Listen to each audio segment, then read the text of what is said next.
ఇప్పుడు మంది 1.5% టిఎఫ్ఆర్, దాన్ని 2.1కి తీసుకెళ్ళాలి. ఛాలెంజ్ అంతా ఎకానమీ అభివృద్ధి అవుతా ఉంది. అభివృద్ధి అయినప్పుడు ఆటోమేటిక్గా డబ్బులు సంపాదించే విధానంలో పిల్లలు దొరుకునే పరిస్థితి వస్తూ ఉంది. దీనివల్ల చాలా దేశాలు ఇబ్బంది పడ్డాయి.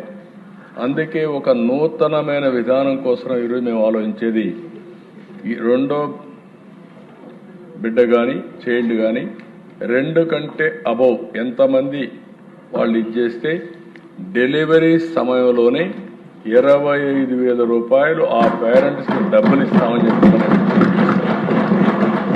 ఇది ఒక పెద్ద గేమ్ చేంజర్గా తయారవుతుంది.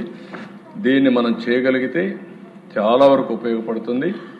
ఇంకొక పక్కన ఇది కాకుండా మీరందరూ ఆలోచించినప్పుడు ఎవరైతే గవర్నమెంట్లో పనిచేసే వాళ్ళందరికీ భార్య భర్త ఈక్వల్ పేరెంటింగ్ అది చేయాలనుకున్నప్పుడు మగవాళ్ళకు కూడా రెండో బిడ్డ అయితే 1 నెల అదనంగా పేరెంటింగ్ కోసం లీవ్ గ్రాంట్ చేస్తాం. అదే మరి రెండో బిడ్డ కన్నా 3వ బిడ్డ అయితే అనదర్గా 1 మంత్ 2 నెలలు ఇస్తాం. అంటే 1 ఇయర్ ఉండేది 1 మంత్ ఎక్కువగా ఇచ్చి దీనికి ప్రోత్సహిస్తామని చెప్పి కూడా నేను మీకు తెలియజేస్తున్నా.